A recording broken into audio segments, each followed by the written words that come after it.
నమస్తే, welcome to Vijayakranthi voice of Telangana. నేను మణి.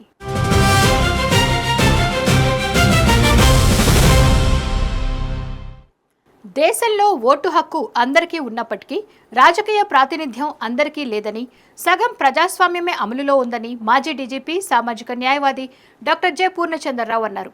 Hyderabad central యూనివర్సిటీలో all India OBC students association ఆధ్వర్యంలో నిర్వహించిన మండల్ దినోత్సవానికి ముఖ్య అతిథిగా హాజరైన ఆయన ఈ వ్యాఖ్యలు చేశారు. చట్టసభల్లో జనాభా నిష్పత్తికి అనుగుణంగా అన్ని వర్గాలకు ప్రాతినిధ్యం కల్పించడంలో దేశం విఫలమైందన్నారు.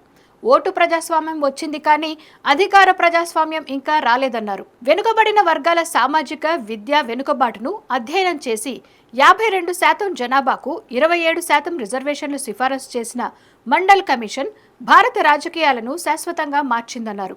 ఉద్యోగాల్లో, విద్యలో రిజర్వేషన్ అవసరం. వీటిపై నిర్ణయాలు తీసుకునేది శాసనసభలు. అక్కడే వెనుకబడిన వర్గాలు లేకపోతే విధానాలు ఇతరుల చేతుల్లోనే ఉంటాయి. విద్యార్థులు రాజకీయ నాయకత్వాన్ని లక్ష్యంగా పెట్టుకోవాలన్నారు. సో వ్యూవర్స్, చట్టసభల్లో వెనుకబడిన వర్గాల ప్రాతినిధ్యం పెరగాలన్న మాజీ డీజీపీ వ్యాఖ్యలపై మీ అభిప్రాయాలను కామెంట్స్లో చెప్పండి. వీడియో నచ్చితే లైక్ చేయండి.